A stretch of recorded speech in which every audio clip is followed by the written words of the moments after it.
Hermanos, bueno, como lo habíamos comentado la vez anterior, sería muy bueno, hermanos, que pudiésemos estar animados para participar de la exposición, ¿ya? Ese es el ánimo de que si hay alguna pregunta o hay alguna alcance o algún comentario, puedan tener la libertad de hacerlo, ¿ya? Sin ningún problema. Esa es la idea, ¿ya? Así que les animo a esto, hermano. Como bien sabemos, estamos hace un tiempo ya estudiando la iglesia desde la perspectiva de la membresía. Ese ha sido el título de esta serie de estudios que estamos haciendo, ¿ya? La iglesia desde la perspectiva o desde la óptica o desde la visión de la membresía. Y este estudio obedece, ¿no es cierto?, a una necesidad de que el Señor pueda hablarnos, hermano, respecto a la iglesia en la cual cada uno de nosotros somos miembros, somos parte activa, ¿ya? De por qué el Señor nos ha puesto ahí, cuál es el propósito, el fin, cómo Dios lo ha hecho y una serie de cosas más, ¿no es cierto? Y desde la semana pasada estamos viendo la iglesia y la Biblia, ¿sí? Y bueno, a modo de repaso, hermanos, nomás, si ustedes se recordarán, partimos con una pregunta, ¿no es cierto?, que estaba bastante personalizada porque estaba de alguna manera dirigida a los hermanos de No Amanecer. No obstante, creo que todos los hermanos del sur, los que se conectan a la reunión, también se pueden sentir de alguna manera interpelados por esta pregunta, ¿no? Los miembros de la iglesia Nuevo Amanecer, ¿reconocemos en la Biblia plena autoridad divina? Esa fue la pregunta de partida, ¿no es cierto? Si es que nosotros, como miembros de una expresión local, de una iglesia local, del Señor, de Cristo, realmente reconocemos en la Escritura, en la Biblia, plena autoridad divina, ¿ya? No un poco de autoridad divina, no en ciertas cosas autoridad divina, sino plena, por eso está ese término ahí, plena autoridad divina. Y dijimos, bueno, que lo más probable era que todos íbamos a decir que sí, ¿no es cierto? Entonces, a partir de eso dijimos, bueno, si realmente reconocemos en la Biblia plena autoridad divina, también entonces, y mencionamos estos 4 puntos que estamos desarrollando, creemos, reconocemos y aceptamos que la Biblia es Dios mismo hablándonos por su palabra escrita, la revelación escrita, ya lo vimos la semana pasada, ¿no es cierto? Y también, si reconocemos autoridad divina en la Biblia, creemos, reconocemos y aceptamos que no hay y no existe otra fuente de autoridad escrita que sea mayor o más importante que la Biblia, ¿ya? Eso también lo vimos la semana pasada, aunque me queda un detalle que voy a compartir ahora, hermano, para luego pasar a los otros 2 puntos que vamos a desarrollar hoy día y con lo cual vamos a terminar hoy, de un mediante, esta propuesta de la iglesia y la Biblia, ¿ya? Bien, entonces yo voy a volver atrás, hermano, pero no en la fe, sino que en la proyección, ¿ya? del de la de la del estudio. Mire, la semana pasada el último punto que vimos fue respecto de que la escritura, ¿no es cierto?, nosotros debíamos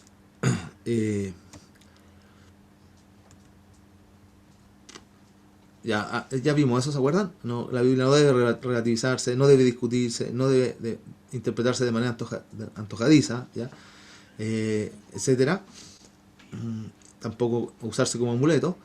Entonces, y aquí es lo que me faltó como por explicar.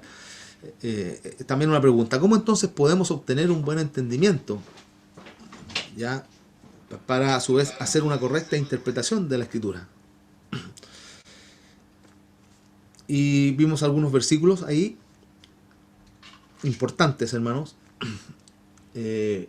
Primera de Timoteo 3:15, Efesios 1:3 y también Efesios 4 del 11 al 13. Todos estos textos tienen como un común denominador, que están hablando de la escritura, ¿ya? Y están hablando de que Dios, en el caso del último texto de Efesios, y está subrayado ahí, ¿no es cierto? Él estableció en la iglesia pastores y maestros, ¿ya? Por lo tanto, ellos de alguna manera tienen la tarea, la labor de enseñar la escritura, ¿ya? Y de dar la correcta interpretación a la escritura, ¿ya? Vamos leyendo, hermano.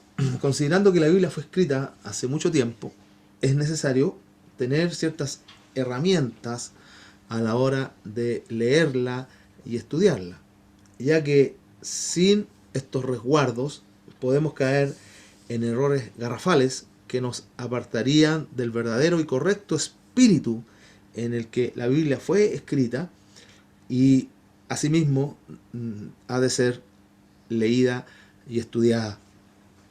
Y me estoy refiriendo, ¿no es cierto?, a herramientas de interpretación, cómo nosotros nos acercamos a la escritura, cómo la estudiamos, cómo la interpretamos, etcétera. Y este ejercicio, hermano, ¿ya? Este trabajo es una labor, como dice ahí, principalmente de la iglesia, ¿ya? ¿A qué me refiero con esto? A que este trabajo de estudiar, de escudriñar, de interpretar la escritura, ¿ya? Debe ser en el contexto de la iglesia, y como ya lo leíamos, de aquellos hermanos que Dios les ha dado alguna gracia, ¿no es cierto?, respecto a esto.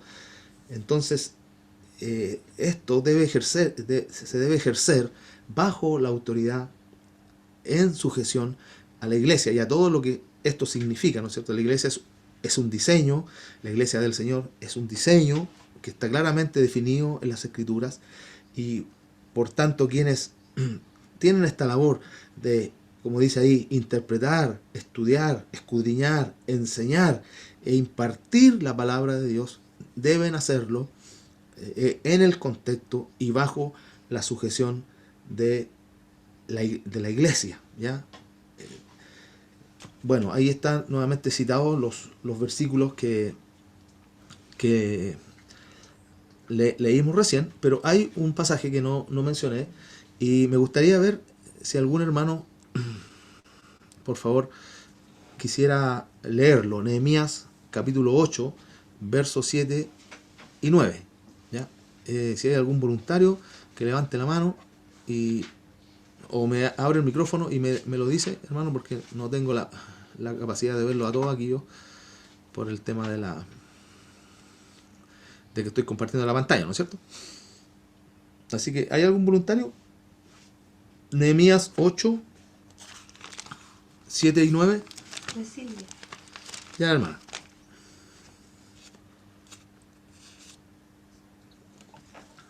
Dice: y los levitas Jesúa, Bani, Serebía, Jamín, Acub, Sabetai, Odías, Maasías, Kelita, Azarías, Josabet, Anán, Epelaía, hacían entender al pueblo la ley, y el pueblo estaba atento en su lugar, y leían en el libro de la ley de Dios claramente, y ponían el sentido, de modo que entendiesen la lectura. Y Nehemías, el gobernador, y el sacerdote Esdras, escriba, y los levitas que hacían entender al pueblo, dijeron a todo el pueblo: Día santo es a Jehová nuestro Dios, no os entristezcáis, ni lloréis, porque todo el pueblo lloraba oyendo las palabras de la ley. Amén. Muchas gracias.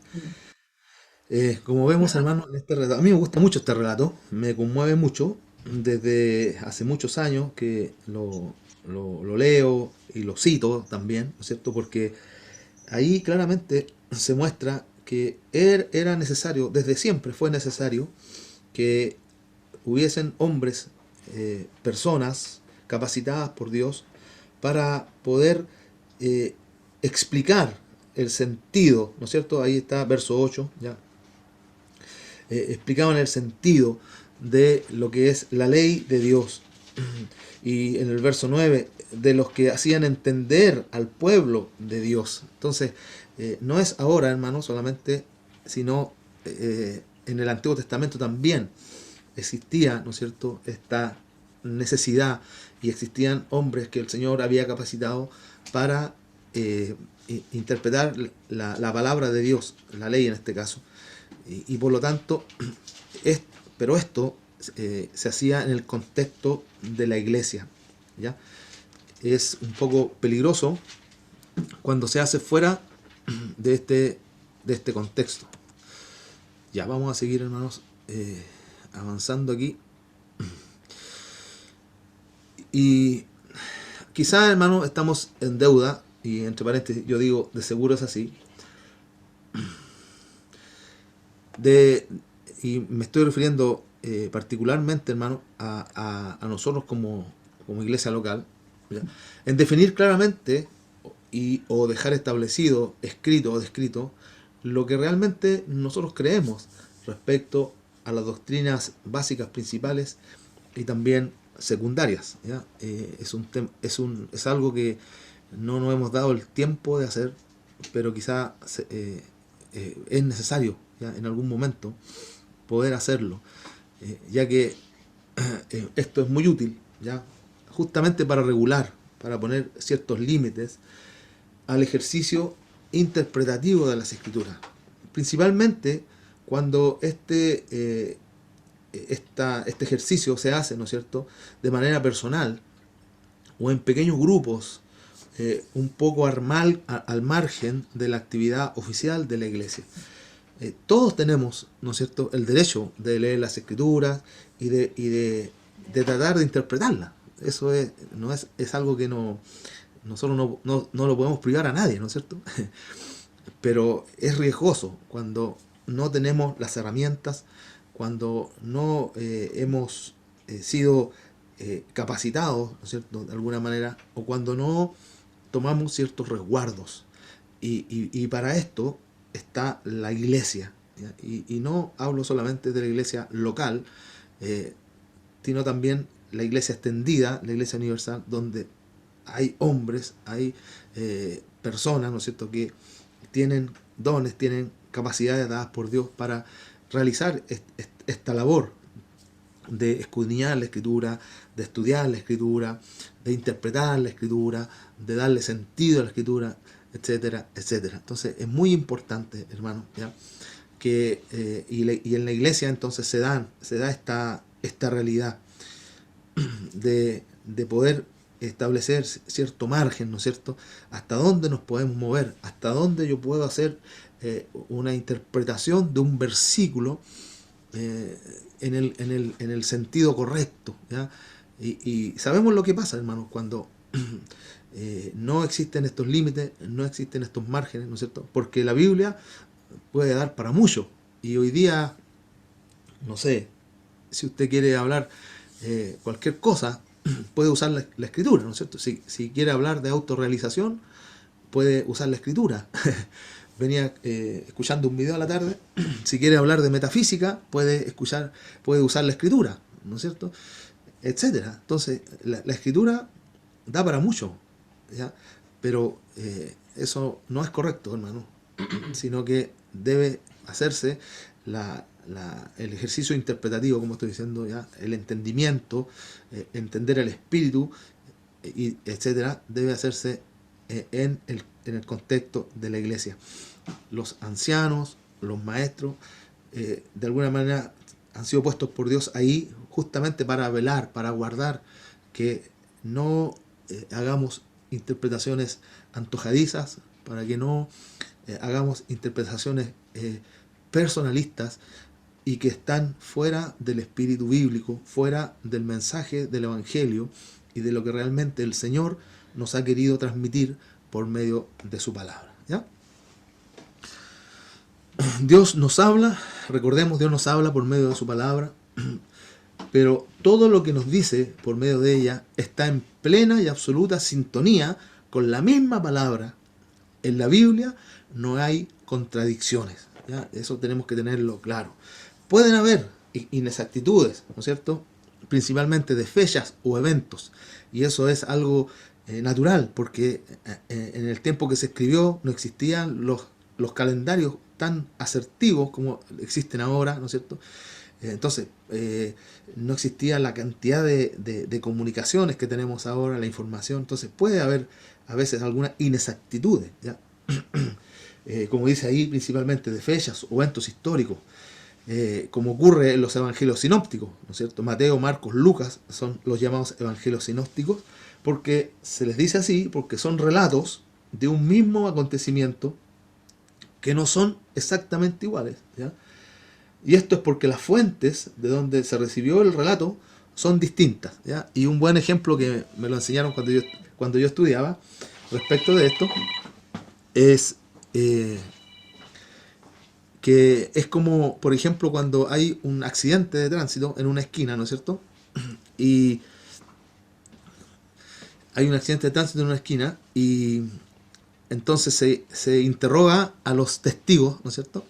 Y hay un testigo que está en la esquina norte, hay otro testigo que está en la esquina sur y hay otro testigo que está a media cuadra, ¿no es cierto? Y cuál va a ser el testimonio de ellos del mismo evento, ¿no es cierto? Va a ser distinto, no van a decir todos la misma cosa. ¿Por qué? Porque estaban observando el evento desde perspectivas distintas, ¿no es cierto?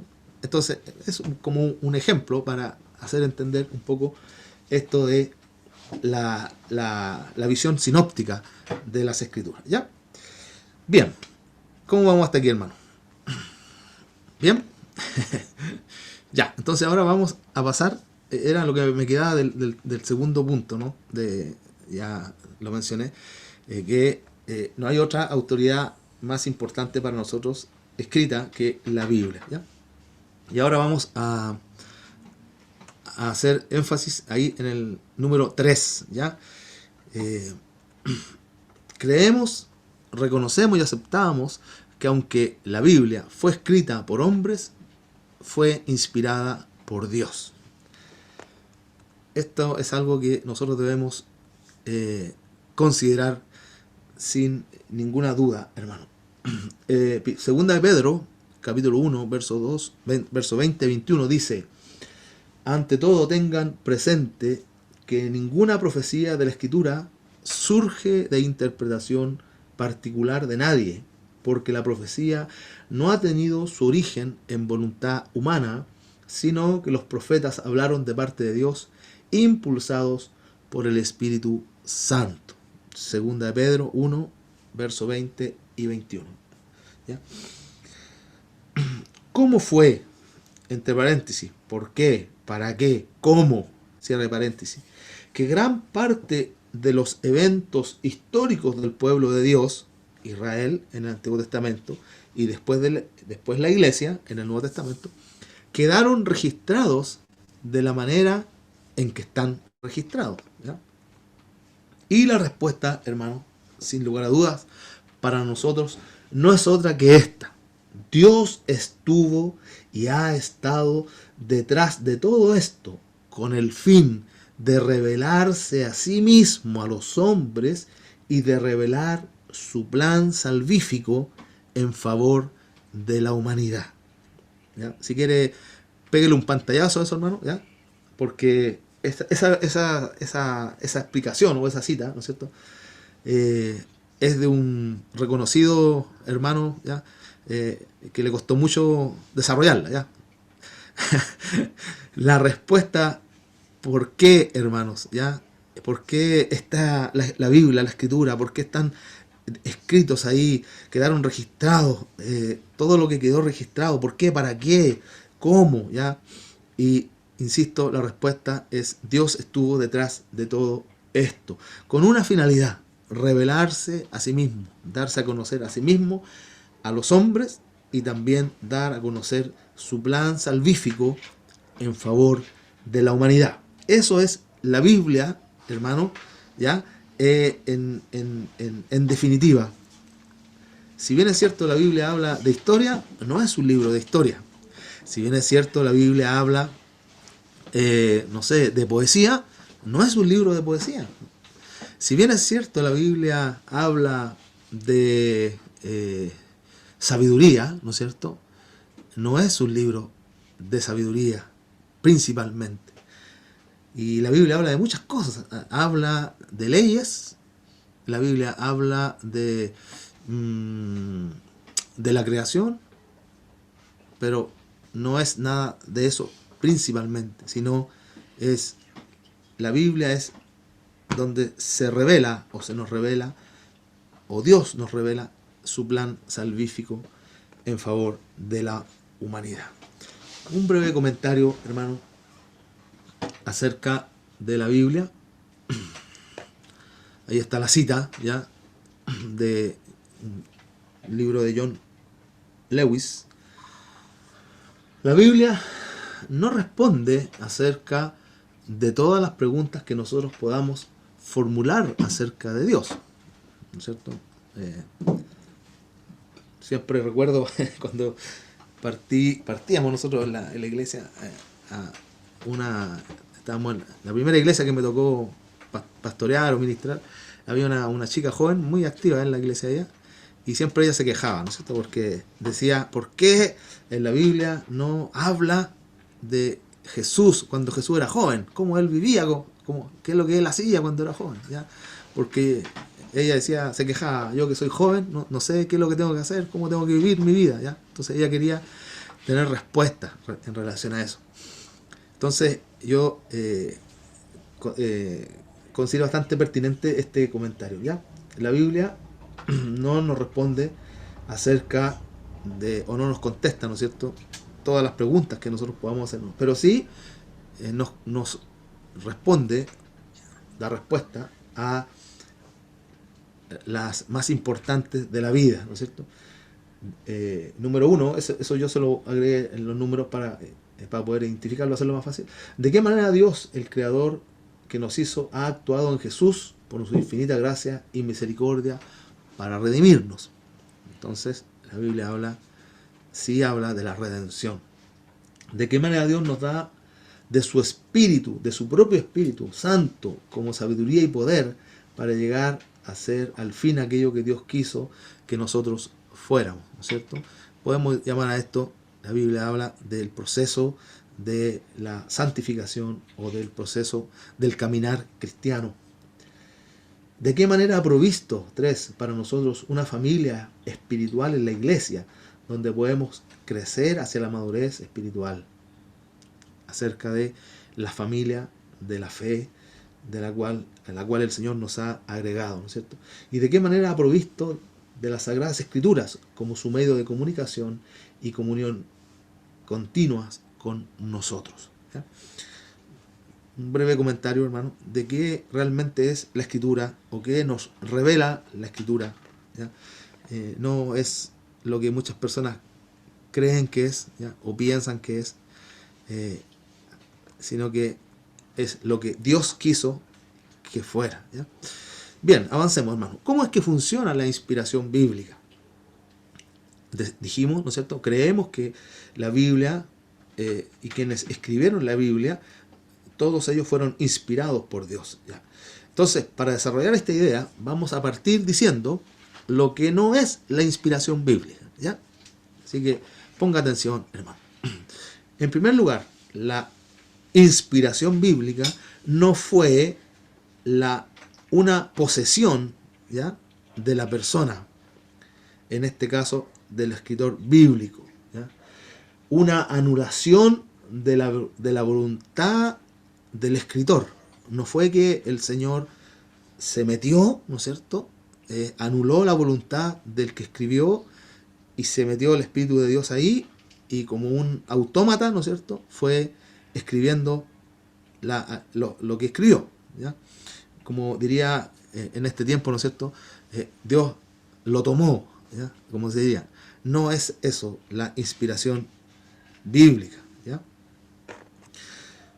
Tampoco fue un dictado al oído del escritor. No es que el escritor se sentó, ¿no es cierto?, y empezó el Señor a susurrarle al oído lo que tenía que escribir. Aunque, y está entre paréntesis, hermano, en algunos casos, sí Dios ordenó claramente escribir ciertos eventos o acontecimientos que sucedieron y que al Señor le interesaba que quedaran escritos tal cual de la manera como sucedieron, ¿no es cierto? Y hay un ejemplo de eso en Jeremías 32, ¿ya? Que lo voy a leer yo mismo aquí, a no ser que antes que yo lo encuentre algún voluntario de los que están atentos ahí, ¿no es cierto? Yo, Eh, hermano, ya, ahí está, ¿ves? lo encontré. Gracias, hermano, porque a mí se me perdió Jeremías Levi, no sé, parece que alguien me lo sacó. Dele, Jeremías no. 32. Así habló Jehová Dios de Israel, diciendo: escríbete en un libro todas las palabras que te he hablado. Muchas gracias. ¿Ves? Ahí está claramente algunas excepciones, ¿cierto? No es un dictado, pero sí hay algunos pasajes, como esto hay otros, donde el Señor claramente ordena, ¿ya? Ordena de manera clara que en este caso el profeta tome nota, ¿ya? De lo que el Señor estaba diciendo. Y tampoco la inspiración bíblica es una confabulación, ¿ya? De muchos escritores, en este caso, para ponerse de acuerdo y escribir más o menos lo mismo. Eso sería imposible, hermano. Los libros que tiene la Biblia fueron escritos con una diferencia entre el Génesis y el Apocalipsis de al menos 1000 años, ¿ya? Entonces, desde esa perspectiva era imposible que se pusieran de acuerdo, ¿no es cierto?, para escribir más o menos lo mismo o seguir una línea, un hilo conductor. Sin duda que fue el Señor quien estuvo detrás de esto, ¿ok? El conocido teólogo y comentarista bíblico A. H. Strong, ¿ya? De quienes algunos de nosotros tenemos algunos comentarios, ¿ya? Define la inspiración de las escrituras de la siguiente manera. Me pareció también interesante este comentario, hermano. Inspiración es la influencia del Espíritu de Dios. La influencia, ¿ya? No es la posesión, tampoco es la imposición, es la influencia de Dios, del Espíritu de Dios, sobre las mentes de los escritores de la Biblia, que hizo de sus escritos el registro de una revelación divina progresiva, suficiente para guiar a todo inquisidor honesto a Cristo a la salvación y a la salvación. Y esto es interesante, cuando son tomados en su conjunto, se refiere a todos los libros, ¿no es cierto? No solamente el Génesis de manera individual, no solamente 1 Corintios de manera individual, sino que todos los textos que están agrupados en la Biblia, cuando son tomados en su conjunto e interpretados por el mismo Espíritu que los inspiró. ¿Se acuerdan que la semana pasada dijimos, o yo al menos dije, y esta es mi convicción, de que no solamente Dios inspiró a quienes escribieron la Biblia, sino que también sigue inspirando, sigue dándonos su inspiración, ¿ya? Para aquellos que interpretamos la Escritura, aquellos que enseñamos la Escritura, aquellos que predicamos la Escritura, y a veces, ¿por qué no, hermano? También aquellos que, todos nosotros que leemos la Escritura, para que la leamos en el espíritu correcto en el cual se escribió. Podemos decir además que la inspiración bíblica es el resultado de la experiencia humana y divina del escritor. Fíjese usted, estoy usando estos dos conceptos de la experiencia humana, ¿no es cierto? Porque los escritores fueron hombres como usted y como yo, que vivieron, que tuvieron experiencias de vida, que sufrieron, algunos que tenían familia, a los cuales Dios llamó, ¿ya? Y les dio algunas indicaciones, etcétera, etcétera, ¿ya? Y también, obviamente, se relacionaba con ellos. Y ahí está, entonces, la experiencia humana, pero también la experiencia divina. Esto es, Dios no sustrae, no saca al escritor de su contexto o realidad no lo aparta, ¿no es cierto? Sino que en medio de esa realidad que estaba viviendo el escritor, ¿ya? Y de la cosmovisión que él tenía del mundo, de lo que estaba viviendo, y aún de sus capacidades, en muchos casos limitadas. Recordemos que muchos de los hombres que Dios llamó no eran hombres ilustres, no eran hombres muy capacitados, no eran hombres muy sobresalientes, ¿no es cierto?, culturalmente, académicamente, sino que eran hombres sencillos, muchos de ellos con muchas limitaciones, ¿no es cierto? Y entonces, en medio de esta realidad, entonces se expresa en lo que ellos escribieron la voz de Dios y lo que el Señor quiso decir y transmitir a la iglesia. ¿Ya? ¿Cómo vamos hasta aquí, hermanos? No sé si hay alguna observación, comentario, duda, pregunta. Quizá podemos hacer un pequeño stop para antes de seguir, para ver si alguien tiene o quiere complementar algo o preguntar o lo que sea. ¿Ya? Si no, hermano Claudio. Bien. No, hermano, no me queda muy claro, no estoy entendiendo muy bien el texto que dice: podemos decir además que la inspiración bíblica es el resultado de la experiencia humana y divina del escritor. Esto es, Dios no sustrae al escritor de su contexto o realidad, sino que en medio de ella. No entiendo, no entiendo esa parte. Ya, mire, lo que la inspiración bíblica ya es como dice ahí, la suma, ¿ya? O se da, o es el resultado, ¿ya? De varios factores.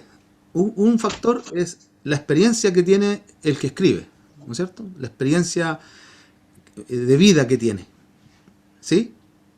¿Ya? Vamos a poner un ejemplo, el mismo Pablo, ¿no es cierto? Él, si bien es cierto, él no escribe de su puño y letra, pero Lucas creemos que él es que escribe, el escriba de Pablo, va transmitiendo, ¿no es cierto?, la experiencia de vida de Pablo, la experiencia de vida, cuando Pablo habla del mismo, cuando Pablo habla de su origen, ¿no es cierto?, cuando Pablo habla de su historia de vida, pero a la vez también Pablo habla del Evangelio, ¿se fija? No está separado lo uno de lo otro, sino que a partir de la experiencia personal de él puede ver al Señor, puede ver a Dios. Y por eso yo pongo experiencia humana y divina, porque se entrecruzan, ¿se fija? No está enajenado el escritor de su realidad, ¿ya? Dios no lo sitúa en una realidad separada del diario vivir, de la cotidianidad de él, sino que desde su realidad, desde su sufrimiento, desde su alegría, desde su vida, desde su tiempo histórico, etcétera, desde esa plataforma el escritor escribe, ¿no es cierto?, inspirado por Dios, podemos decir, por medio de la relación que ese hombre tiene con el Señor.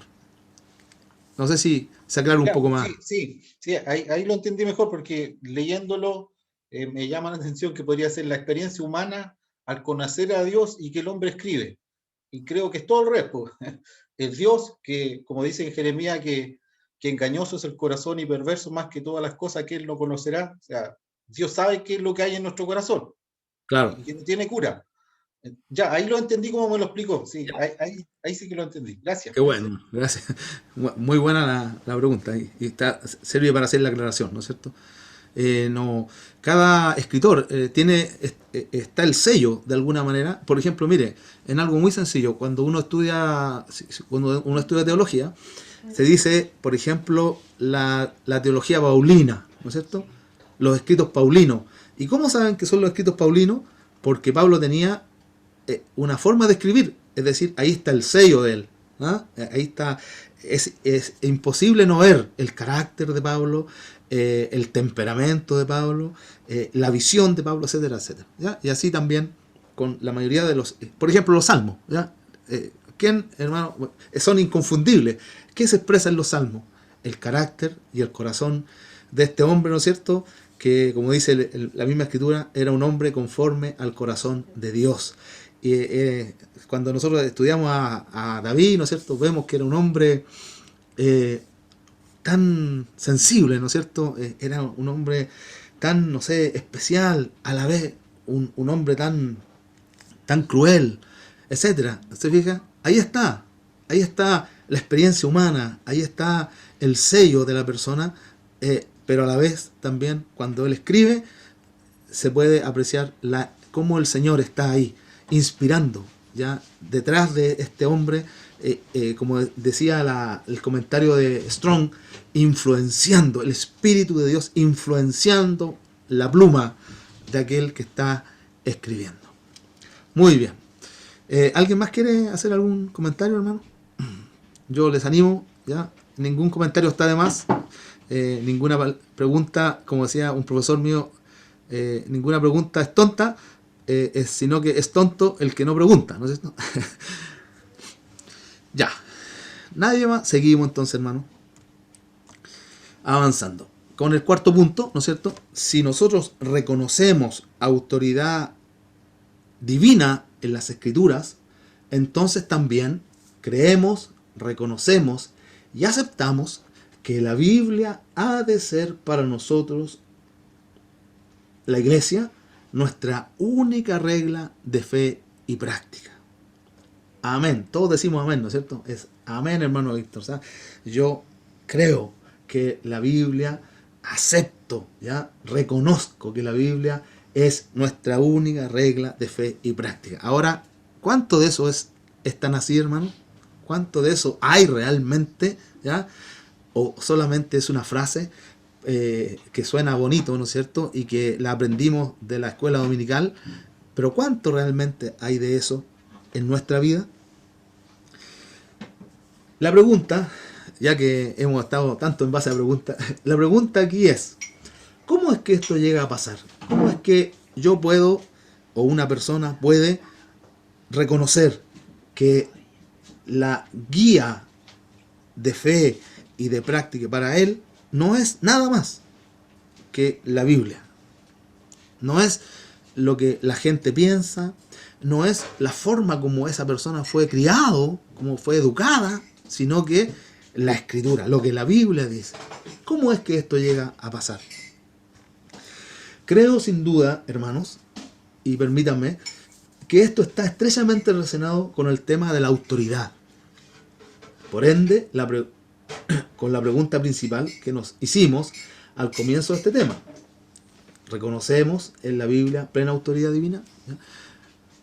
Creo, hermano, y repito la idea, que cuando hablamos de que la Biblia es nuestra única regla de fe y práctica, esto está estrechamente relacionado con la autoridad, con el concepto de la autoridad.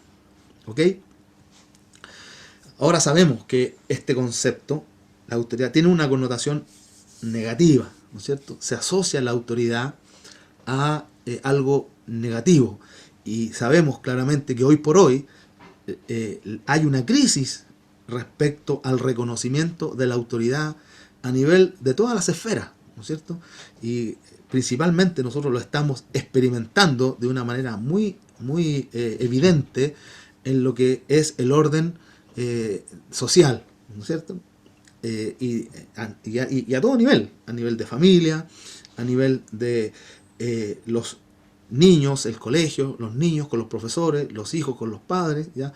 Los hombres con la autoridad, las personas, los ciudadanos con la autoridad, y lo más grave, ¿no es cierto?, como dice por ahí un escritor, la autoridad de Dios, los hijos de Dios con la autoridad de Dios. Eso es lo más preocupante, o por lo menos debiera ser lo más preocupante. No vamos a ahondar mucho en esto, hermano, pero sí quisiera yo hablar un poquitito de cómo salvamos esto, ¿ya? Cómo lo entendemos. Debemos mirar el diseño de autoridad o el principio de autoridad, ¿ya? Desde la perspectiva bíblica, ¿ya? Nosotros los creyentes, nosotros los cristianos, debemos mirar el principio de autoridad desde la óptica bíblica, porque desde esa óptica, hermanos, vamos a tener el verdadero sentido y finalidad del principio de autoridad. Sabemos que la autoridad es un principio o un diseño bíblico, ¿ya? Y el verdadero sentido que tiene esto lo vamos a encontrar solamente, hermano, cuando la óptica o la perspectiva desde la cual lo miramos es desde la perspectiva bíblica, porque es un diseño bíblico, ¿ya? Entonces, creo que eso es fundamental para que no tengamos nosotros, hermanos, conflicto, ¿ya? Como el mundo lo tiene, ¿ya? Y como a veces también nosotros mismos lo tenemos. ¿Para qué vamos a andar con cosas, ¿ya? A veces tenemos conflictos por lo que ya he dicho, ¿no es cierto?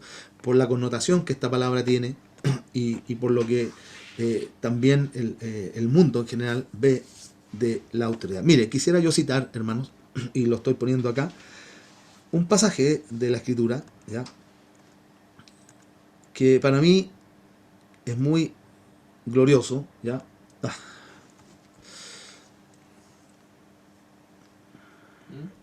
Un pequeño detalle nomás que no puse la cita, ¿ya? Pero esto es Levíticos.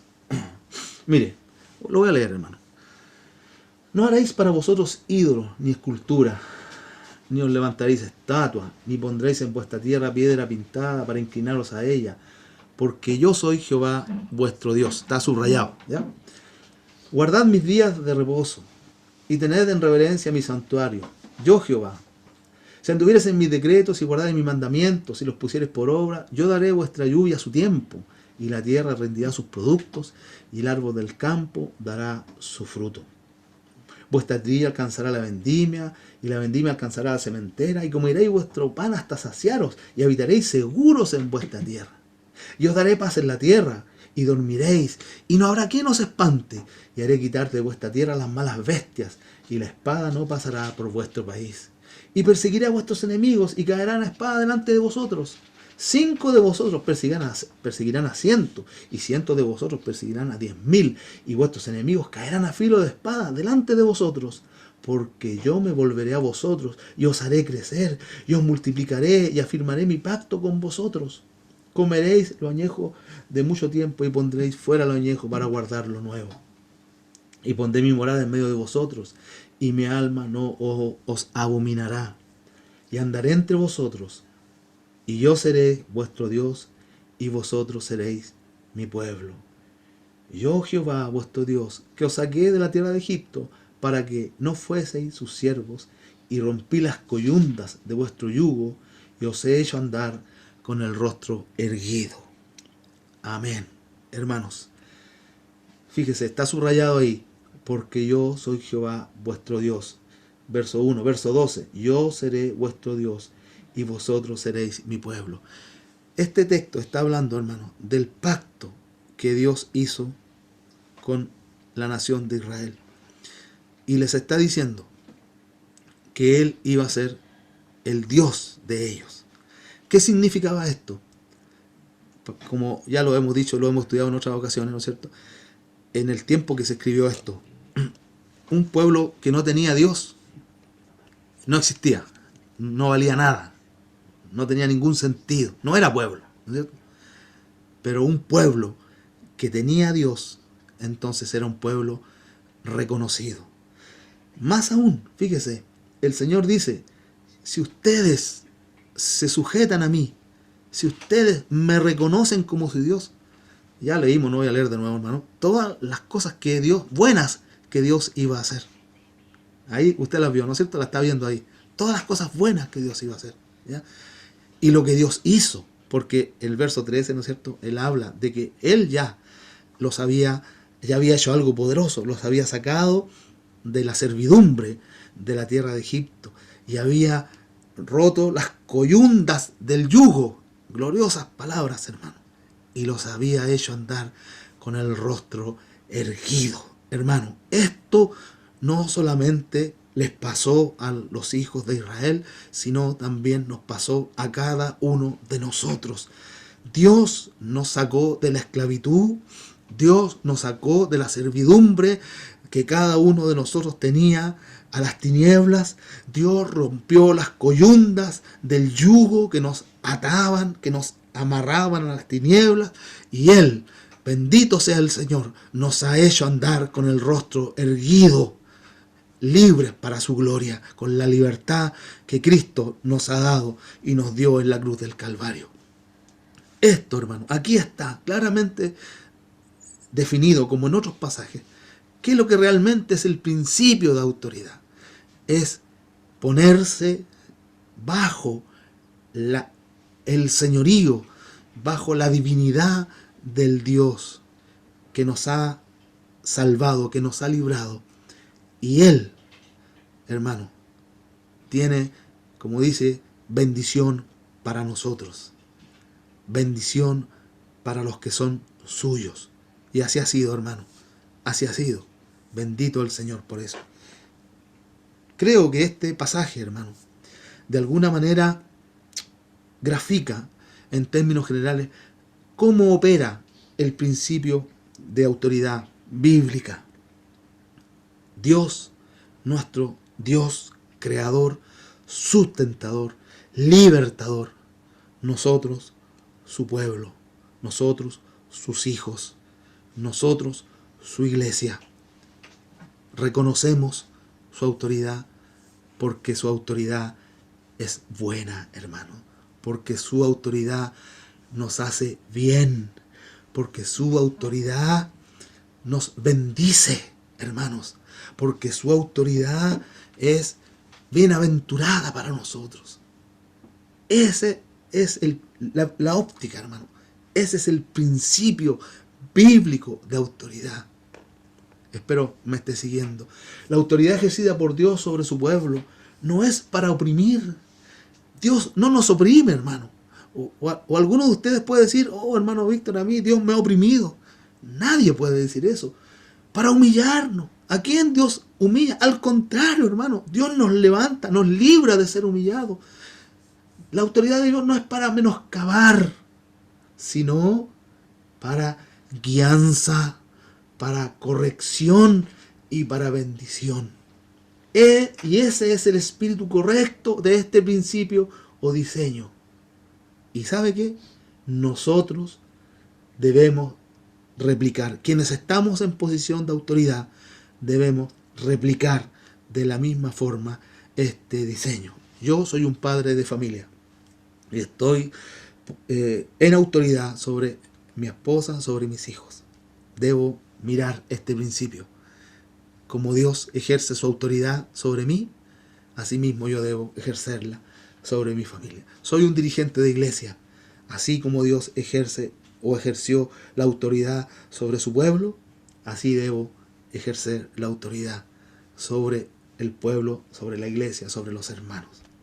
Este es, hermano. Miren, no tiene nada que ver con opresión, no tiene nada que ver con menoscabo, no tiene nada que ver con humillación, no tiene nada que ver con abuso de autoridad, no tiene nada que ver con eso. Tiene que ver con cuidado, tiene que ver con protección, tiene que ver con guianza, tiene que ver con bendición. Cuando entendemos esto, entonces, al sujetarnos en obediencia a Dios y a su palabra y a sus mandatos, es lo que nos conviene, hermanos. Nos conviene obedecer las Escrituras. Nos conviene obedecer la palabra del Señor. Nos conviene seguir el mandato de Dios, porque no es gravoso, porque no es para un abuso, sino que es para bendición nuestra, hermanos. Por eso aceptamos y reconocemos a la Biblia como nuestra única regla de fe y práctica. Por eso, porque vemos en la Escritura el señorío el buen, voy a decirlo así, el buen y amoroso señorío de nuestro Padre Celestial. ¿Ve usted eso en la Escritura, hermano? ¿O usted ve otra cosa? Ve leyes, ve mandatos gravosos, ve a un Dios despiadado que lo único que quiere hacer es que usted no la pase bien en esta vida. ¿Qué es lo que usted ve en la iglesia? ¿O ve la manifestación, la revelación de este Padre amoroso que nos ha hecho sus hijos, que nos ha dado el espíritu de adopción, que nos ha hecho su pueblo y que por medio de su palabra, entonces Él nos está guiando en este camino? Por medio de su palabra nos libra de apartarnos de este camino. Por medio de su palabra nos da sabiduría para poder caminar en este camino. Por medio de su palabra Él nos habla, nos anima, nos alienta. Por medio de su palabra, de la verdad de su palabra, Él deshace cualquier engaño y cualquier mentira de las tinieblas que viene a nuestra vida para apartarnos de la fe, estableciendo su verdad para guiarnos y volvernos al camino. Por eso aceptamos y reconocemos en la Biblia como, o debemos, hermano, debemos reconocer en la Biblia nuestra única regla de fe y práctica, porque entendemos que es la revelación del plan de Dios para nuestra salvación, para nuestro bien y para el bien de aquellos que nos rodean. La Biblia y los mandatos de Dios, hermano, son para nuestro bien. ¿Creemos que es así realmente, hermano? Si es así, entonces, insistimos en este punto, debemos tener la Escritura, reconocer la Escritura como nuestra única regla de fe y práctica. Aquí está, hermano, cómo usted y yo debemos conducirnos. Aquí está cómo usted y yo debemos andar por esta vida. Aquí está descrito lo que Dios nos enseña, nos demanda para poder estar en obediencia a Él y para poder seguir sostenidos y afirmados en el camino de la fe. Amén. Amén. Era Levítico 26. Ya, la cita, hermano, es Levítico, pero me faltaba el capítulo 26. Ya, aquí Samuelito me está colaborando aquí, por si acaso usted no la ha encontrado, ya, Levíticos 26. Hermanos, ¿alguien quiere hacer algún comentario, algún alcance? Elizabeth.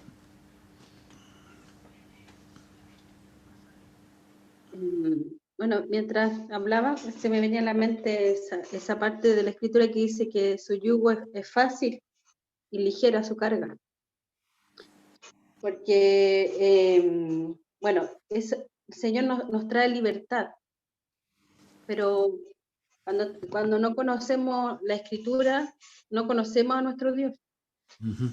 Y dejamos una brecha para que el diablo nos engañe con el pecado y haciéndonos creer de que el pecado nos hace libres. En este sentido, yo hago lo que yo quiero y realmente no hacemos lo que queremos. Entonces nos vuelve finalmente más cautivos el hacer lo que queremos, supuestamente.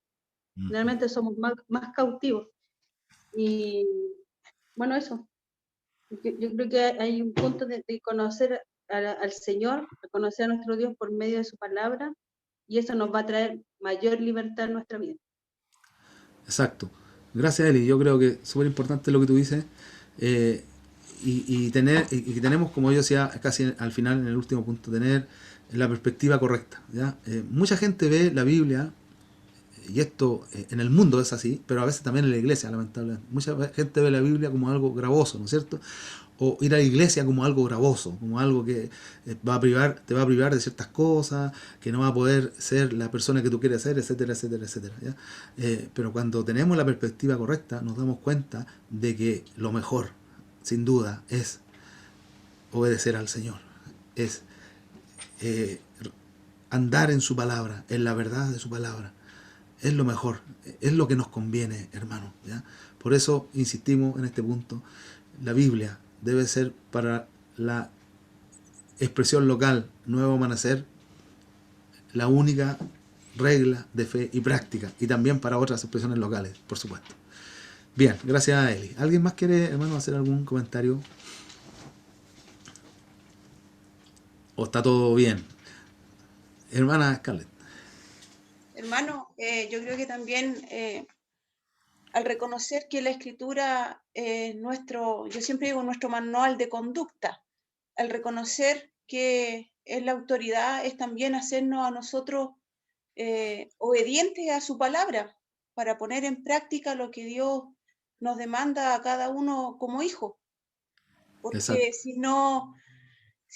no obedecemos, estamos negando la autoridad, creo yo. Absolutamente. Sí, por supuesto, hermano, Así por que supuesto. yo creo que al reconocer autoridad nos hace ponernos por debajo de ella y obedecer, en la obediencia. Porque si obedecemos, obviamente que vamos a ser bendecidos. Exacto. Deuteronomio lo dice.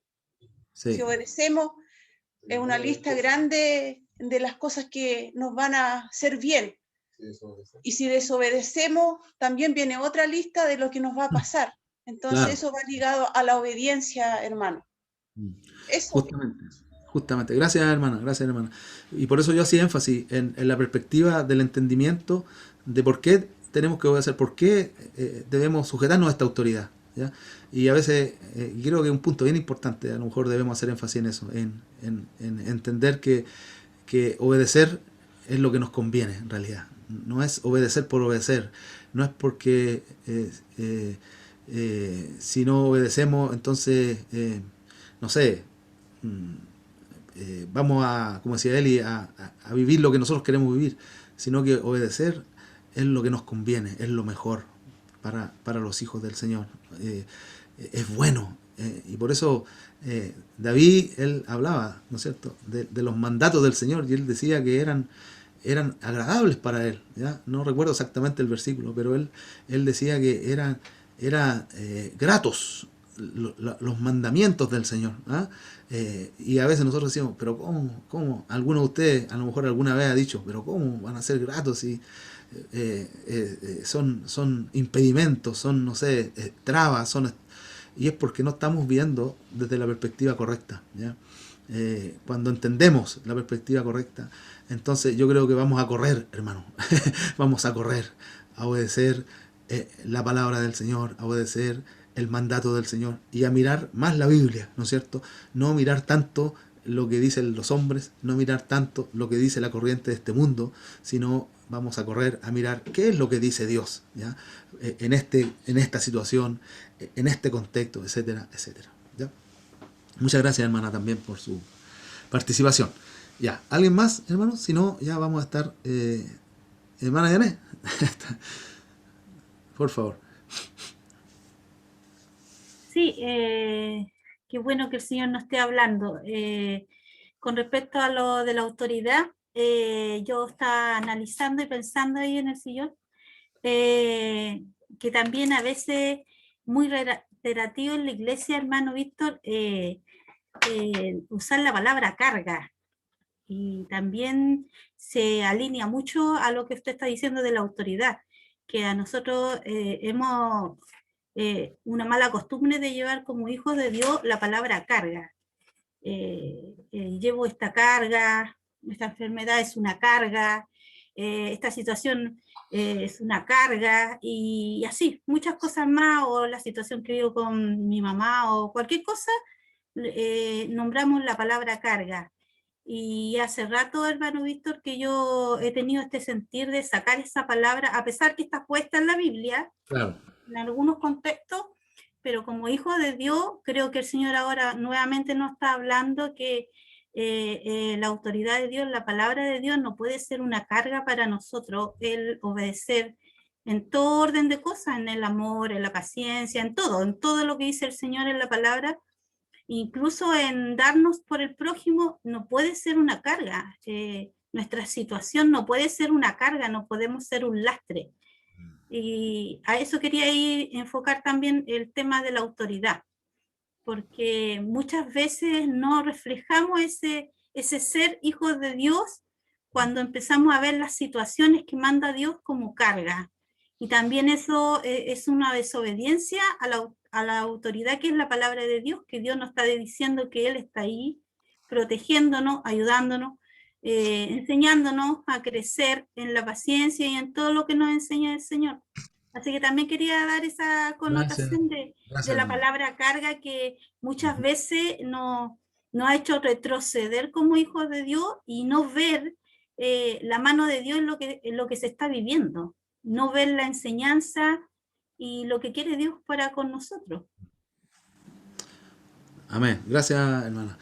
Debemos orar al Señor, hermano, para que, al tiro del hermano Claudio, para que justamente el Señor nos permita ver que sus mandatos, su palabra, su guianza, es lo mejor que nos puede pasar.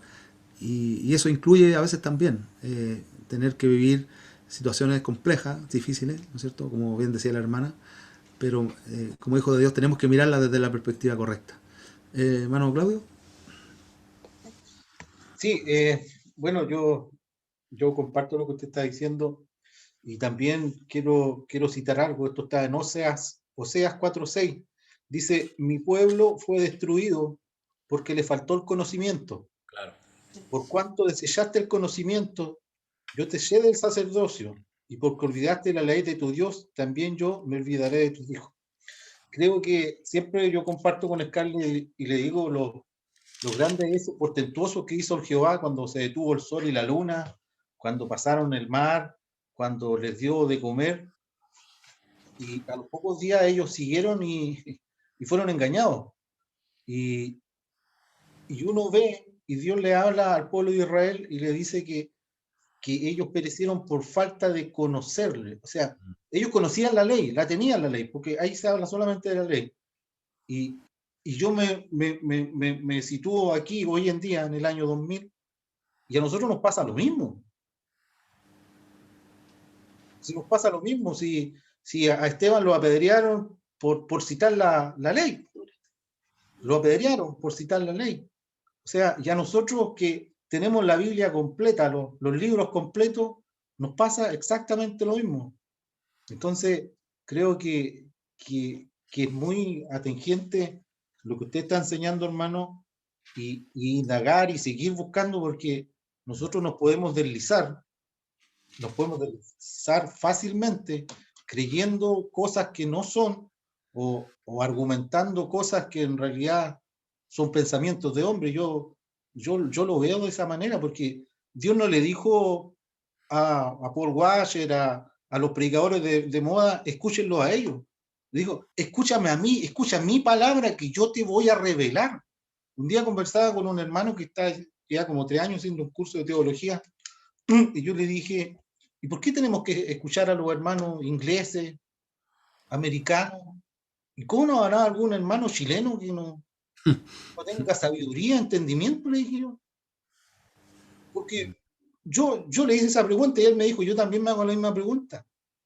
Y yo les pregunto a ustedes, ¿por qué? Si el Espíritu Santo nos dice que Él a nosotros nos va a revelar, pero todo tiene que estar inscrito en la Escritura. Entonces, un pensamiento del hombre puede ser un pensamiento, pero el que cambia al hombre es la palabra. Correcto. Y la palabra es la que tiene el poder. Entonces, creo que nosotros si hoy en día miramos todo el concierto de predicadores, yo los miro hacia atrás y con lo que está en la Escritura, nos pasa lo mismo. Confundidos muchas veces, errados muchas veces. Sí. Y decirle algo a alguien es como faltarle el respeto a quién. No sé, es mi opinión de ver hoy en día que se hacen gárgaras con la Escritura, pero pero resulta que tenemos forados, po, y lo digo con mucha humildad. Y esta persona me decía, yo te encuentro toda la razón. Si Dios no nos dijo, oye, escuchen a este ni a este otro, escúchenme a mí, óiganme a mí, ¿quieren fe? Escuchen la palabra. Ahí va a venir la fe. Y eso es algo que tenemos que oír. La palabra, por intermedio de la palabra viene la fe. No viene Amén. por escuchar a un predicador de moda, no, por la palabra. Creo que eso es lo que nos falta a nosotros, escuchar la palabra. Porque la palabra es la que trae el beneficio a nosotros, lo que usted decía, hermano. No es el buen consejo de un ilustrado, como usted dice. Es la palabra del Señor. Disculpe si me extendí, pero No se ese preocupe. es Gracias. el espíritu de esto. Correcto. Yo creo que hay dos cositas de lo que usted dijo que considero bastante interesante. ¿Ya? Estoy muy de acuerdo con que, mire, yo también me voy a extender un poco, pero ya que estamos en esta.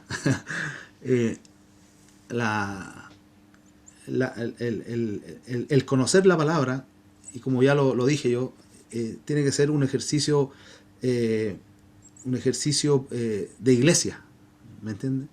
De iglesia. Y hoy día, por ejemplo, se usa la palabra teología, ¿ya?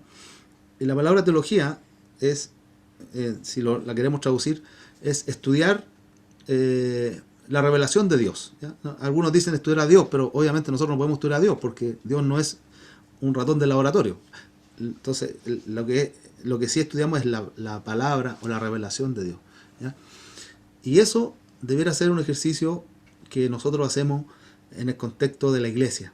Por ejemplo, aquí nosotros estamos ahora haciendo teología. Bendito el Señor por eso, ¿ya? Estamos estudiando la revelación de Dios. ¿Qué es lo que Dios nos dice por medio de su palabra? ¿Ya? Y los hermanos comparten, los hermanos interactúan, y yo creo que el Señor está hablando a cada uno de nosotros, de una u otra forma, ¿ya? Pero también, y aquí viene la otra parte, Dios ha dado dones y necesitamos otras gracias nosotros, de otros hermanos, ¿ya? Y aquí también esto se manifiesta, porque hace un tiempo estamos nosotros caminando con los hermanos de nacimiento, ¿ya? Los hermanos de Talca, los hermanos de Temuco. Se fija, entonces, de alguna manera también necesitamos otras gracias que están en otras expresiones locales. Y así se va armando de alguna manera, vamos desarrollando, vamos llevando a cabo el estudio de la Escritura, la interpretación de las Escrituras, ¿ya? Claro, no pontificamos a nadie en particular, ¿no es cierto? Como decía el hermano, un predicador de moda, pero tampoco desechamos la gracia de alguien que pueda, desde su don, ¿no es cierto?, bendecirnos como iglesia. Y ahí tenemos que tener entonces ese equilibrio, que a mi modo de ver, es lo bíblico, ¿no es cierto? Así que gracias, bueno, es un tema a conversarlo en algún momento, ya cuando nos encontremos por ahí. Bien, gracias al Señor. Entonces, hermano, yo creo que ya estamos a buena hora para poder terminar. Seguimos, hermano, la próxima semana con la iglesia desde la perspectiva de la membresía, ¿ya? Entonces, para que usted siga, hermano, participando los días martes, hemos querido hacer este estudio sistemático, ¿no es cierto? Así que espero que usted también tome nota. Si necesita el material que nosotros estamos desarrollando, pídalo, ¿ya? La idea es que podamos completar esta serie. Así que en ese sentido les animo. Tiene como fin, insisto en esto, hermano, en que nosotros como iglesia realmente podamos tener la perspectiva correcta de qué es lo que es la iglesia desde la membresía. Nosotros como miembros, nosotros como parte del cuerpo de Cristo local, ¿ya? ¿Qué es lo que debemos creer? ¿Qué es lo que debemos hacer como miembros? No como espectadores, ¿ya? Bien, vamos a orar al Señor para, por mi parte, ya finalizar esto. Señor, queremos darte gracias una vez más por este momento que nos has permitido compartir